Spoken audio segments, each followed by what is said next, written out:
Welcome to the Fandom Outpost, your podcast for all things pop culture. Hey everyone, welcome to the Fandom Outpost, and this is kind of an offshoot that we were working on. They're called side quests, and anything that doesn't involve the three main protagonists, oh, I love that word, would be kind of a side quest. So the Beetlejuice episode that Bob and Jim just did, that would kind of be one of our side quests. So that's a new heading that we're kind of trying out so that we wouldn't have to explain every time why somebody is missing. Right. Jim is on assignment this weekend. And, I love that you said that. That's the new terminology right there. Yeah, Jim is on assignment. I love that. He's at a mask festival of some sort. Is that what it is? It's I believe so. And yeah, there's two of them. You go to our Instagram, and I'm sure you'll see some photos that he has dropped, and it's all like original artwork or artist original masks and the horror masks and stuff like that. It's really cool. So, and all kinds of stuff. Yeah. But today our side quest is Steelbooks. And if you're not familiar with that term, or if you're not in that type of hobby, I guess basically what's a Steelbook, Bob? Well, for physical media collectors, it's kind of a premium packaging for a Blu-ray or I guess a game, right? You mentioned games. Yeah, get these video games and 4K lately, right? And it's they're kind of premium collectible casings for instead of the plastic, case for the disc, you get a steel kind of a clamshell type thing or whatever. Right. That'll protect it, and we'll show various ones through the podcast. But, right, and it's funny because I can only imagine somewhere in the annals of whoever decided to bring this to the public, it's not real steel, but it's funny that that's the terminology that was crafted, because they're basically made of stronger like tin or something. Yeah, tin, aluminium for those overseas. And I wouldn't say stronger though. That's the one thing. Boy, I tell you, we'll get into the pros and cons. Yeah. Right? Oh my God. If you're a physical media collector, I'm sure you're familiar with it, and we hope to kind of just shed some of our opinion on them and some background on what we collect and what we like and how we got into the Steelbook in general. I know Mark is a big proponent from the beginning, basically, of the stuff. That was me. So we're gonna follow Mark's lead on this, but I've got my toe in it. I love that. There's another phrase. Before we get too deep, let's start from the beginning, I guess, right? So it was actually the video game industry that launched it, believe it or not. So you would have these pre-orders for video games and stuff like that, that if you went up the tier. So a standard video game, I guess back in the day was, I don't know, $39.99. They quickly rose up to like $59, $69, all this kind of stuff. But sometimes a video game company would offer, here's the standard version, here's a deluxe version, and then you had this super version that they would package in a steelbook. So, and I know just from doing my research, the first one was in 2004. It was a PS2 release called Killzone. That's what everybody agrees on is the first released steelbook. 04? 04. And that was before movies jumped in. That's before Hollywood got involved. Now that's where it gets muddy, because after that, everybody's got their opinion on what was the exact first one. And there's weird versions of what I would say are steelbooks. So people don't count those, even though I got one from 2017 back here. That's kind of where I started, around probably 2017, 2018. Right. And they were very, they're very hard to find at first. And it was kind of like a Best Buy. It was kind of maybe the big retailer of steelbooks, I would think. Yeah. So the thing is about steelbooks that makes them, I guess, collectible, to use your word. This is really weird to say, they don't lose their value. It's really strange. And that's most likely because a lot of retailers they get special versions of them. You'll get exclusive artwork. You'll get 4 different companies putting on a steelbook for a movie, and all 4 companies have exclusive artwork on the Right. casing. That's kind So of that one of the big pros, I think, is right. the cool artwork and alternate artwork you get for a movie you like, and that's kind of the draw for me, is the look of them. So yeah. Well, I also know that my friend Bob here, he's a stickler for, like, if there's 4 different versions of a movie, he gets those 4 different versions, and that's tough on me, man. I I know. can't. I know, but I applaud you for that. Like, you're like each of these releases now. We don't, folks, don't get us wrong. We bitch all the time about that double dipping. You know what I mean? Like, Yeah. some company just puts out something that's got, oh, it's got a new slipcase. All right, well, I better get that. Crap like that. That's just ass for Yeah. companies to do that, man. I hate that. And then there's the should you stick with the Blu-ray or go to a 4K, and then they have alternate covers or alternate steelbooks for the Blu-ray versus the 4K. So it's like, yeah, it's like you got to draw the line or make a choice on what you want to collect. And right, and it's evolved over the years. So you'll get right over my left shoulder, right here. Okay, This is an 8 movie set of Harry Potter, the series of Harry Potter. I'm pretty sure Best Buy exclusive. So this is Blu-rays. So you go in there and it's got. It used to be, the evolution was, we had DVDs, and I actually have some Steelbook DVDs. So that was kind of like, to use Bob's term, dipping the toe in the waters. They would do that. And then they would package like this. You would get a Blu-ray and a DVD in there. And then now DVDs are gone. So you would get a Blu-ray and hopefully the 4K. I want Bob to talk about that, because, boy, he gave me an earful last night about that stuff. Yeah, it's a newer thing that's happening with physical media. The especially with 4K in general, is that they initially would release the 4K with a Blu-ray disc with it. So it's kind of nice, because if you had different players in different rooms in your house and you just didn't feel like setting up the 4K, you could just go into another room and you have your Blu-ray, and you have the best of both worlds. But they're starting to kind of cut that out and just release them separately, and it's kind of a bummer for me, I think. Right. Because I really like having both of them, because even I noticed with, like, for instance, the Long Legs release, physical media release, is coming out in October. And it's only Blu-ray and it's only 4K, and it's like, damn, it's like, I know, it's like, which one do you want to, which one would you watch more often? Because I have a 4K setup, but I don't always come down here to watch it and the whole, kick it all on and everything. Sometimes I'm just lazy and I just want to sit on the couch and watch a Blu-ray, and, just because I'm lazy or whatever, Right. No, dude, as a collector, I can hear it in your voice, which is interesting. I mean, that's the thing. It's like, this is mainly for collectors. I'm sure there's people that don't care what the disc could come in a sleeve and they wouldn't matter, and that's fine. I mean, as long as you enjoy the movie, that's great. It's just for us, kind of the collectors that are picky about things and artwork and releases. Yeah. And, we kind of get into that, and hopefully, if you're watching this, you're kind of in the same physical media camp. So. Right. And I don't have a timeline. I wish I did, but I know that when I discovered Steelbooks, and this is how much of a prima donna I am, I hate it, but when I was like, man, that is a cool collectible thing. You know what I mean? It's like a book on a shelf. It's like a little mini hardcover. It sits there. You get that unique artwork. Sometimes Steelbooks are lazy and they give you, like, just the poster. Sometimes they're bad. Yeah, sometimes they're real bad. But once I did that, I did away with all my collection. I only get Steelbooks. So any new release that comes out, whether it's Blu-ray or 4K or something, I always look for that Steelbook option.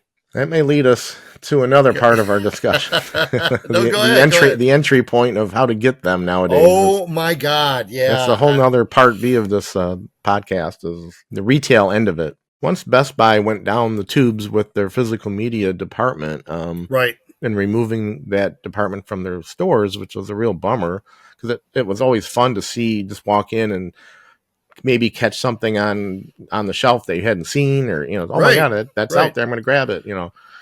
But And since that's gone, now it's like every man for themselves, and it's like look at 3 months ahead of time. When do I want it? Do I want that? I better get it now. You better order it. Everything's ordering now, I think. And folks, he ain't kidding. So I was a hit the ground running pavement thing, always doing that. And Bob, I got to give him credit for it. He was always like, I fucking pre-order now. Like, he's smart that he got into that like more first, even as physical media was deteriorating. He was like, I pre-order. It started with that Exorcist Steelbook was the first time I realized like you're not going to get that unless you pre-order it. Right. And that's the thing, folks. Like this is no longer sorry, I know we're all over the place with this, but it's no longer let me take a Saturday and hit all my favorite spots and see what I can find. That really doesn't exist anymore. I mean, it's nice. It's nice that Walmart and Barnes and Noble, for instance, have like a little section. They were kind of sectioning it off into Steelbook, right? Which is kind of nice, but it's not the super premium. It's more of a I don't know how you would say it, but it's kind of a general array of discs. Generic titles. Like here's 7 of our most popular. Here's 2 of the new releases. Yeah, and here's something maybe unique that will carry. You're not going to get that. You're not going to get that hot release that just came out 2 days ago, and it's like you have to get super lucky, I guess, if you walk in and see that. Maybe pay a lot. Well, so I'm going to tell a quick story. So Spider-Man No Way Home. So this is in the dying days of Best Buy. I happen to be there release day in the store. They open the store 9 a.m., whatever. I go in. There's none on the shelf. None. And I'm looking around. At 9 a.m.? At 9 a.m. I look around. I go to their display kiosk. They got all the regular versions. They got the 4K version. And they have the empty Steelbook section. It's like $34.99. I finally go to an employee, and he's like, oh, yeah, it must be all sold out. I go, it's 9:15 in the morning. What do you mean it's all sold out? Like, where's it at? You have stickers all over for this thing. Would you have one copy? Yeah, so literally a guy, I think he was like, under anonymity. Is that what you say? Like, I don't want to get in trouble.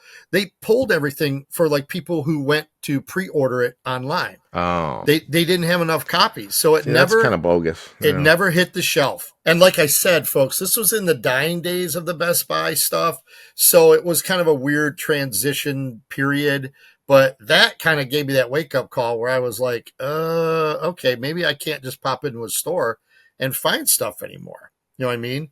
Because that was it. Or whoever, and that's another section about hoarders and stuff like that. Oh my God.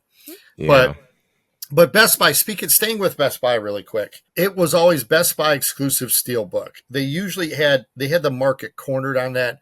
Nobody else touched it. Walmart kind of would do some stuff like Bob was saying, and Barnes and Noble and stuff like that. But Best Buy had what I'd say a couple sections of just Steelbooks, Mm-hmm. And it always had that neat little sticker, Best Buy exclusive. Right. So never found out what that meant. Usually it meant maybe some type of artwork or they had something exclusive inside, but it was very rare that you would find like new special features or stuff like that. But also now that physical media is gone, all that Best Buy exclusive stickering, holy cow. People are taking advantage of that, and things are 2 and 3 times on the cost on the secondary market. It's like with any other collecting item, people, they look at the market and go, oh, nobody's got it. Well, I'm going to charge $80 for it because nobody's got it. Somebody's got to be paying for that. Right. It's whatever the market will bear. Yeah. But the retail end of it is a frustrating part nowadays. And for me, it's gotten to the point where I haven't searched out Steelbooks specifically as much as I used to. Now it's just what kind of, unless it's super duper art on the artwork, right? I'm just kind of like happy to get the disc and avoid some of the like rush to get it or it's sold out or whatever. I'll just get the regular plastic casing.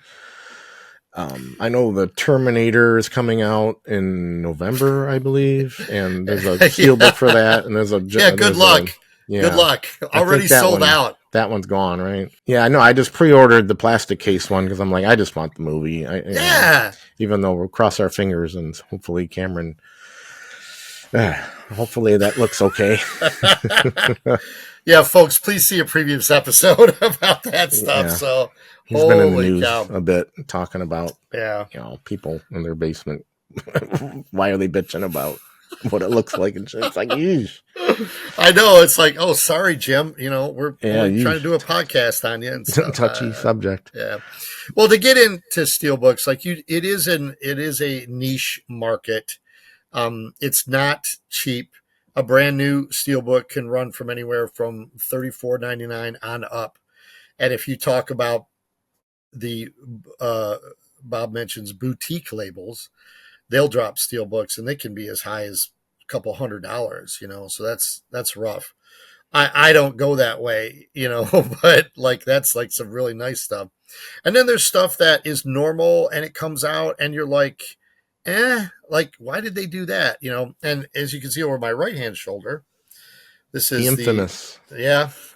What is that one, Bob? The infamous Indiana Jones Steelbook box set, right? Yeah. Wasn't that Best Buy? That's Best Buy, I think. So, I think you're right. Yeah. Yeah.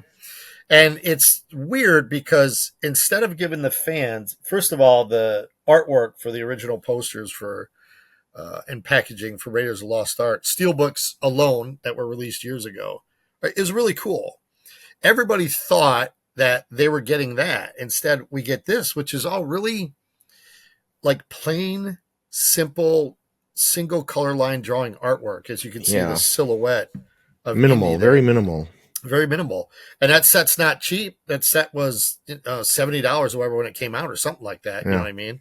And it's only the 4. It doesn't contain... the latest. Mm-hmm. Yeah, the latest one. So it was released years before that and stuff. While the rumors were still circulating that we were getting another one.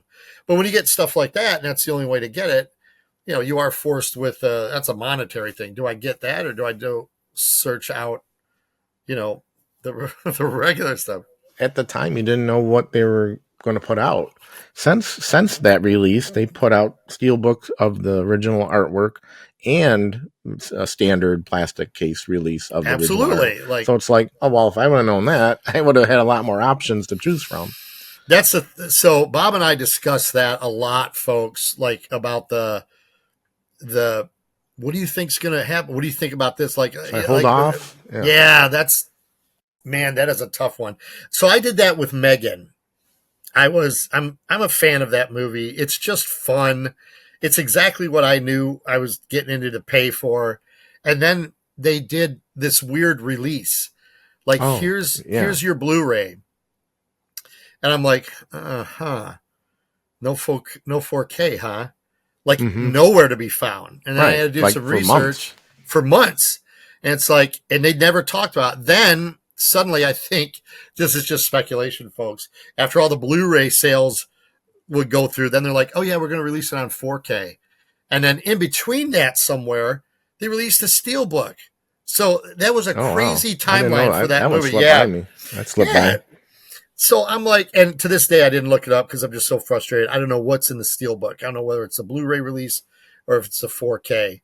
And, it was all unrated version and stuff. I'm like, I don't know what could be unrated in that thing, but that one eluded me, so to speak. I just got frustrated and was like, I don't think I'm hunting it down.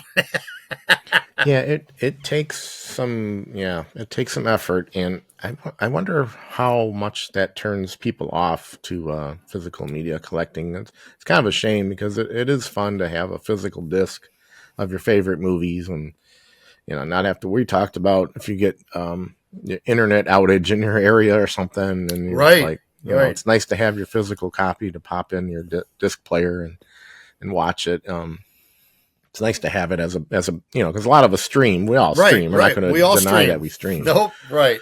It's nice to have that physical disc because you never know, and it's nice to have it. You own it. That's another thing we talked about off camera. With these digital copies, you don't really own it. You're kind of unlocking a digital version of your movie that could Right. be altered, can be edited, could be, they always change the artwork on the avatar or the thumbnails too, which kind of annoys me sometimes. It's like, why do you change that? Whatever. It's not a big deal, but it's like they just get like, I guess they just have a graphics department that needs to work. Right. But it's a spacing thing too.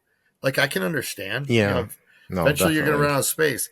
I've showcased it a couple times on this channel with Bob's immaculate collection that he has over. He's probably facing it right now. I don't know where he's sitting at. Right.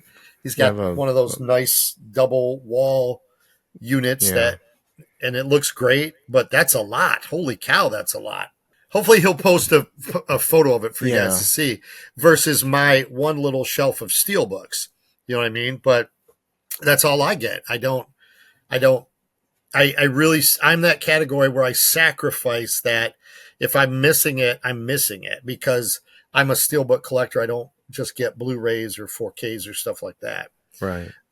Unless they're the boutique things that you turn me on to where it's like, you got Arrow Video, you got Kino Lorber, then you got Scream Factory, Shout Factory, those guys. So you get certain stuff that get released only through them or they get the licenses and they put them out finally. And Kino Lorber, I'm talking about you because that's awesome. They got a great catalog of stuff. Although Arrow is pretty good too. Arrow sometimes throws you for a loop because for like $80, you could get a Steelbook, an Arrow Steelbook inside a little box thing. Like, what do you call that case? Yeah. A slip case or something, or not slip case, but so like True Romance comes to mind. If you remember that one. Yeah. Oh, I gotcha. Yeah. They had the Arrow like a release. Cardboard box, like a box set. And you could get the Blu-ray version or you could get like a Steelbook version.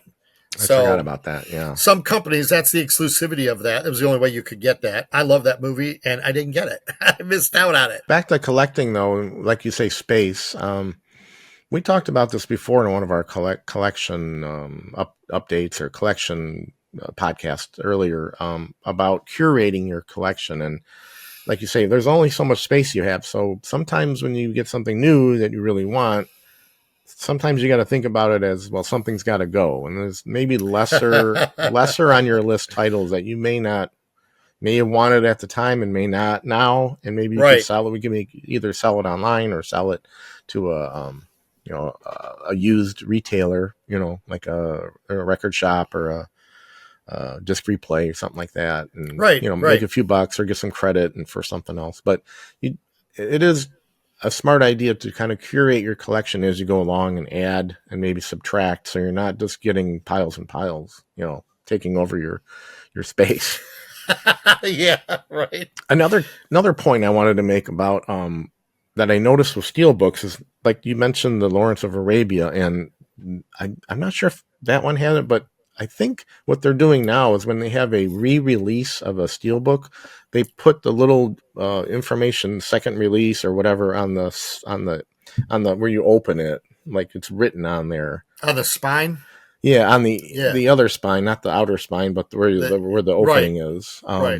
They kind of put it's a second release or something. I can't remember the verbiage they use, but so they kind of distinguishes it from the original release, which may be worth more. Anybody who watches the channel or follows us, Jim and I are avid comic book collectors from back in the day. We're not anymore, but so you could have first printing, second printing, third printing. Same idea. In the comic book world. So I'm never going to get that first release of Lawrence of Arabia. It's not going to happen. I don't think any of us are. Yeah. So, but I got a later release, which is the same artwork, but it was just released later. Like 8 to 10 months later or something. I was able to snag it. My Spider-Man No Way Home, I did that. I got the second release on that. So, and I'm glad that somebody in the business or whoever puts those out is like, well, we'll just do another release. We'll print up, It was really popular.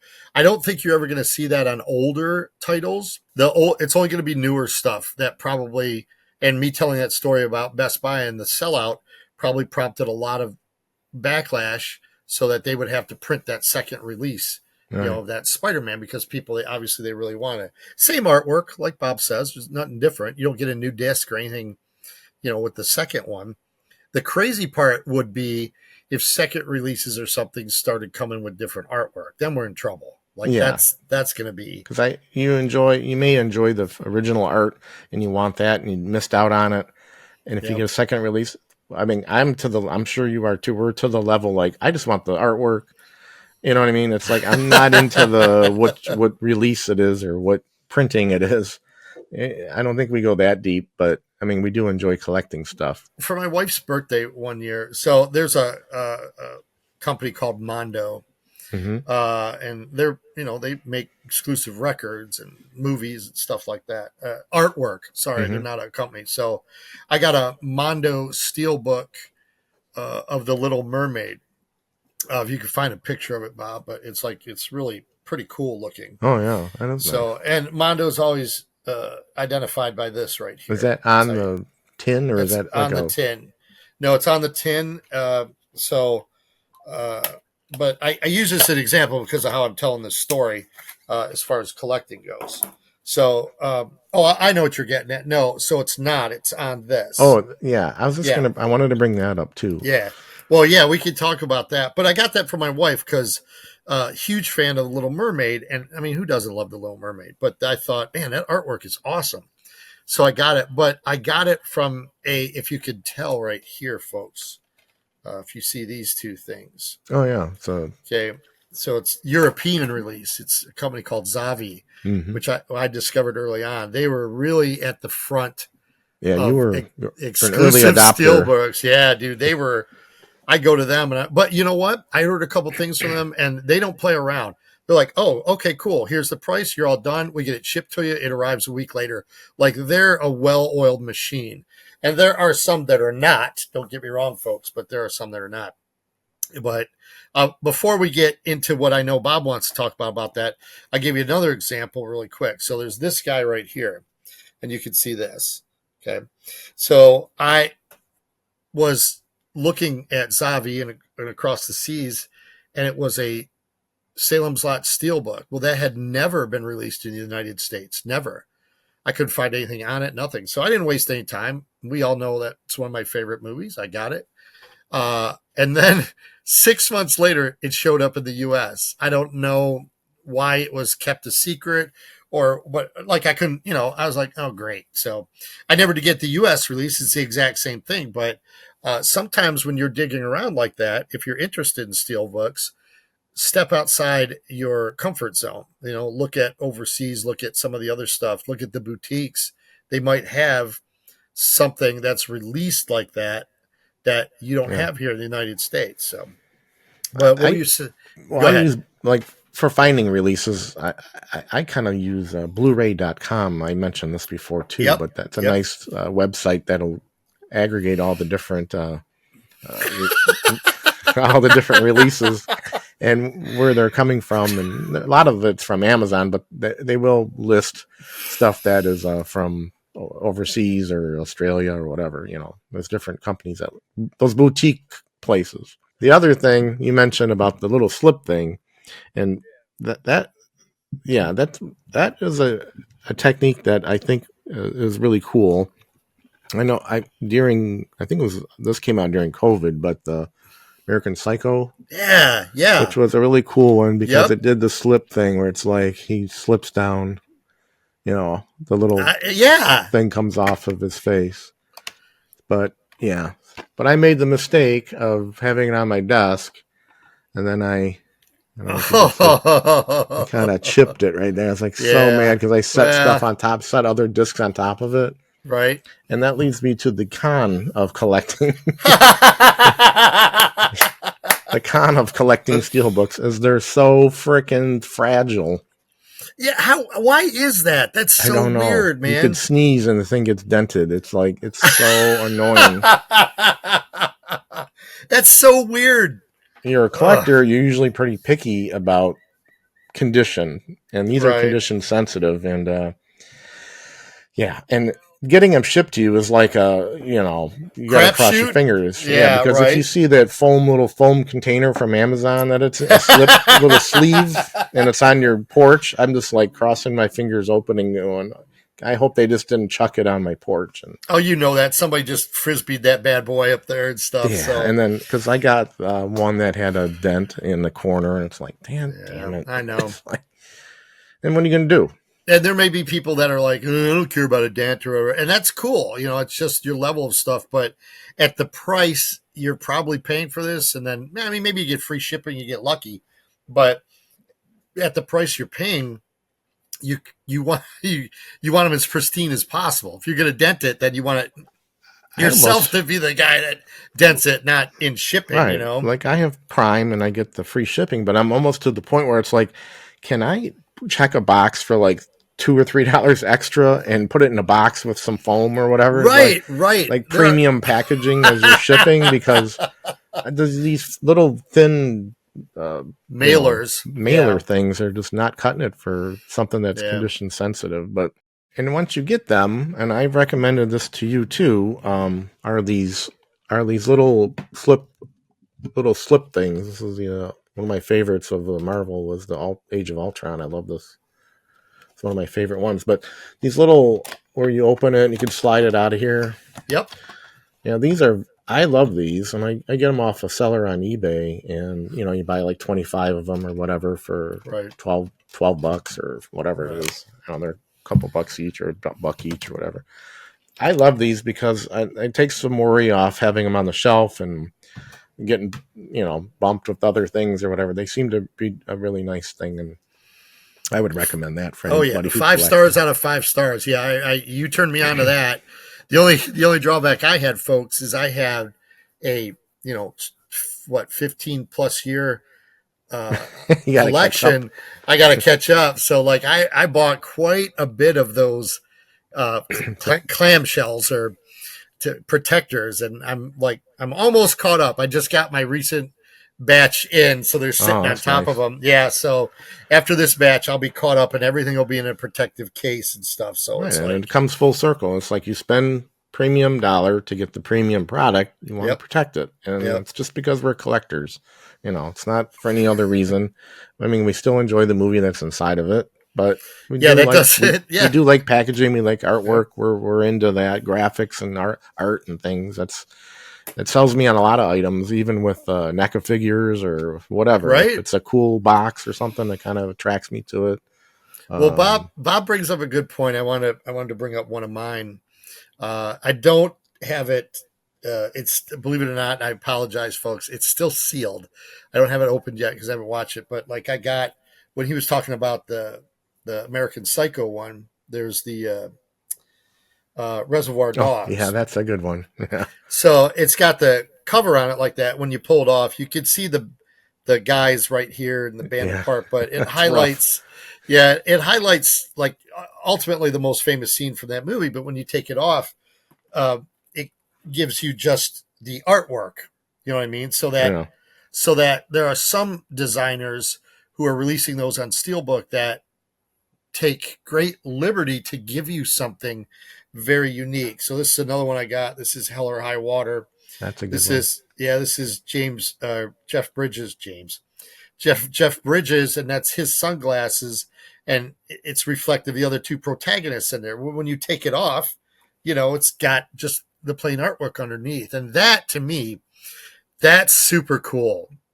So when I see something like that, and believe it or not, so showcasing these, cheap, not so cheap, which is weird, but because this is an older movie and they decided to re-release it in a Steelbook, you could get it for, relatively cheap because nobody's paying $50 for a movie that's been out for 10 years or, you know what I mean? Oh, I see. Yeah. So, but then when you get like a boutique release or you get that, the Reservoir Dogs one, that's everybody goes crazy for that, et cetera, et cetera. So you're like, okay, I'll pay first day price for that. But like the Hell or High Water, you can find that on the Walmart Steelbook wall. And that's, it's under $30, so it's a good deal. And then Bob, didn't you, since we keep going about this, didn't you you talked about Shout Factory and Scream Factory? Oh, I love those. Yeah. What a reaction! Wow. Yeah, those are the ones that you own that I'm like, damn, those are the really cool ones because you have the Halloween 3. Oh yeah, I didn't bring that one over. Yeah, I love that cover. Whoever was the artist on those was right on because it captured the feel of the movies. I think in like right, an action right. scene from the films, and Yeah, so you got they that's live. Yeah, they live, and then that's I that love that third one. artwork for those. I don't. They commission looks like the same artist. I think he's on all folks. First of all, those are John Carpenter movies, so the same artwork is for his entire run that you could get. You know what I mean? It's got that artwork that you're talking about. So like Halloween Yeah, 3, Halloween 2, these two, Big Trouble in Little China, the you fog. know, I The got the Fog, fog. yep. I got the Which fog and Halloween 2 are the two. I had to go on. What do you call it? Secondary market to get the Halloween 2 because it's him walking through the fire the fire, right? That yeah, that at the and end it's of just 2. that the hallway, like that's Yeah, it's nothing just else. such whoever that artwork really stands out to me. I love those. I better hang on to those. Well, that's well, I'd like to end with that, but Yeah. you're talking about you just showed that Avengers one, dude. I'm ultra jealous because I wanted that series. His name's Matt, and I can't remember his last name. I don't know if you know his Oh. last name, but the artist they re-released the early days of Phase 1 to Phase 2 Marvel movies with this guy's Oh, artwork. yeah. They're like silhouette. Yeah. Yeah, so like it's all the way up to Ant-Man that they released those. I got like one, I Yeah. think, but I really enjoyed that artwork. So as a collector, you see how Bob got excited about those Shout Factory ones. See, I'm excited about the Marvel ones because it's nice that they kind of go outside the box and say, "Oh, well, we're going to re-release this," and they weren't too expensive. They are now, but with nice exclusive artwork to that particular brand and movie. So, Mm-hmm. and this is apart from say like the Mondo folks. Mondo is a commissioned piece to sell to an exclusive boutique dealer and stuff like that. The the the the Marvel, the MCU ones that was standard at that time. You Mm-hmm. could walk into any place and get those. The Shout Factory / Scream Factory ones that Bob are talking about, that was a commissioned piece as well. Those are the ones that they hired that to do particular releases of John Carpenter ones and stuff. Yeah. And I can't really think of. I have two more since we're talking about it. I know. So We should Target. probably end on that. Well, Target. These are two from Target, and Oh, yeah. yeah, I don't know what they're called or what the idea was, but at the time it was really, it looked like comic book art. Yeah. Look Like like, you is got it panels and stuff. the Mummy? And This what was is the the other one? Mummy. The other one is Hot Fuzz. So Yeah. It's like very comic art. Yeah. yeah, so you can find older releases in Steelbook that might have had exclusivity stuff, but that was like Target. You can only get that type of brand at Target, and then Best Buy had these, which I love. I never got the complete set, but these were called pop art. So this is like the Underworld Underworld. collection. Oh, yeah. Okay, I never so saw those. yeah, so it wasn't just Underworld. They did other ones, and they called it Pop Art Collection. And I thought, wow, those look really neat because you get them for the artwork and stuff. You Yeah. could get you could buy a standard Steelbook with like the poster art and stuff. But I was Yeah. like, Well, there's a this is theme to it, right? The artwork has like some yeah, kind of thematic. yeah, theme, and it wasn't just Underworld, folks. Like they other releases, and they all had that pop art thing and stuff. This is my oldest. I do want to showcase this. So this is True Grit. Okay. Yeah. This is a Target exclusive. Before they were called Steelbooks, they're called metal packs. So Oh, interesting. they're still got that clamshell. This is embossed, by the way, folks. Like That's he's sweet all looking. Yeah. raised up. And the only other Steelbook you could get for True Grit is from overseas. So they haven't released one yet. And that would look awesome in 4K, by the way. But you know what I'm saying? And if you are thinking about getting into Steelbook collecting, you can't sleep on it, folks. It's a pull the trigger kind of thing or let it go. You can't sleep on them if you're thinking about getting into the collecting Steelbooks. You got to order them when you can and get them when you can, or else you're taking a huge chance that they're gone. We champion physical media at the channel, and Yep. hopefully it lives on and in some way, shape, or form. So, Yep. I would not recommend getting into it to turn a profit. It's very that's the cutthroat. other. Yeah, it's cutthroat right now. Like it's, you'll find 100 people selling the same steelbook that you want. And if it's an out of print or you missed it, good luck. They're all going to be selling it for hundreds of dollars and stuff. So Yeah. thanks for joining us, folks. We appreciate it as always, even though some subjects are for some people, some are not. So again, this is a side quest. This is something that Bob and I are passionate about. So, but we still take it out the same way. So take us out, Bob. Yep. Thanks for watching, and we really appreciate your support. If you could like and subscribe this video if you enjoyed it, we'd really appreciate that. It helps build the channel and gives us a little more incentive to do these things if people are watching. Right. Right. Oh, well, we just hit a milestone on Instagram. So our social media, we've been getting it rolling. Instagram in particular. Thanks to this guy right here, folks. This guy, 500 followers. So we really appreciate that. If you're on Instagram, and it's a little more of stuff we collect or like or have in our collections or whatever, and just what we're up to with our endeavors with the fandom. So odds and ends, yeah. And you can also chat with us on Facebook, and we try to drop things that are interesting, what's coming up in movies and pop culture and stuff like that. But I got something to say. I didn't think about it till now, but if you're in the area, if you're in the Ohio area, there's the Toledo Toy Show. It's going to be happening on Saturday, October 12th, and the Fandom Outpost will be there. Whether we're going to do live broadcasts or not are still up in the air. So some people are for that. Some people are terrified about it. This guy right here. But we'll see what happens. Yeah, we'll see what happens. So, well, we'll definitely cover it and have some photos and some fun stuff from it, and a bunch of toys and maybe some other collectible items, right? Yeah. Oh, yeah, all kinds of stuff. So, but we'll be there. So, well, I will be there, but I think one of our partners is trying to kidnap the other one to bring him down there. Yeah, we'll see. Maybe there'll be a surprise guest. We have October coming. We're looking forward to having a little horror-themed October, hopefully. Right. And we'll bring in our Master of Horror, Jim, next time to lead us. That's awesome, dude. Yeah, our Master of Horror. He is. He's got such this weird... Yeah, okay. Anyway, we're done. I can't... we're not going to keep going. Yeah. All right. Thanks for joining us, everyone. We'll see you next time on the Fandom Outpost. Bye, folks.